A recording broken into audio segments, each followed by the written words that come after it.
యెహోవా తన తన తన యందు భయభక్తులు గల వారి చుట్టూ ఆయన దూతలను కాపలా పెట్టి వాళ్ళని రక్షిస్తాడు. ఇది నీకు ఎలాగ అర్థమవుతుంది? కాపలా నాకు ఉందా లేదా ఎలాగ అర్థమవుతుంది? అనుభవిస్తే అర్థమవుతుంది. యెహోవా ఉత్తముడని ట్రై చేయి. దేవుడి పనిలోకి రా, మాతో పాటు తిరుగు. ఎక్కడో చోట నువ్వు వచ్చిన కొత్తలో చిన్న షాక్ ఇస్తాడు. షాక్ ఇవ్వగానే తేరుకుంటా, అమ్మమ్మ ఉన్నాడండి దేవుడు, కాపాడాడండి మనల్ని. ఇంట్లో కూర్చుంటే ఏం అర్థమవుతాడండి దేవుడు? మీకేం అర్థమవుతుంది? మీరు ఇంట్లో కూర్చుంటే దేవుడు మీకేం అర్థమవుతాడు? ఇంట్లో కూర్చుండిపోయి కుటుంబంతో ఉండి పిల్లలతో ఉండి నీ సుఖాలు నీ సంతోషాలు అంటే నీకు ఎప్పటికీ దేవుడు అర్థమవ్వడు. షడ్రక మెషక్ అబేద్నెగోలకు దేవుడు అనుభవించేశారు. వాళ్ళు ఎలాగ అనుభవించారు? పట్టుకెళ్ళి ఎక్కడ ఆడేశారు?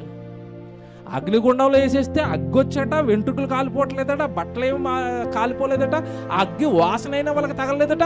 వాళ్ళు బయటకు వచ్చి చెప్పారండి, ఉన్నాడు మా వెనక దేవుడు, ఇదిగో దూతను పెట్టాడు. బై ఎక్స్పీరియన్స్ చెప్పారు వాళ్ళు. దేవుడు ఉన్నాడు, దూతను పెట్టి మమ్మల్ని ఏం చేశాడు? కాపాడాడు.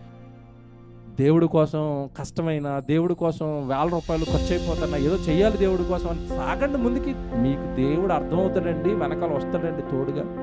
యెహోవా ఉత్తముడని రుచి చూడండి, టేస్ట్ చేయండి. బైబిల్ చదువుకుంటాను, ప్రార్థన చేసుకుంటాను, అంతే, ఇంకెక్కడికి రాను. నీకేమర్థమవుతుంది? ఎప్పటికీ అర్థమవుతుంది దేవుడు.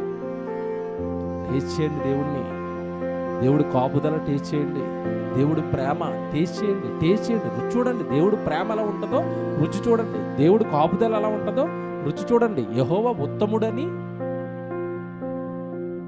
రుచి చూచి తెలుసుకోండి.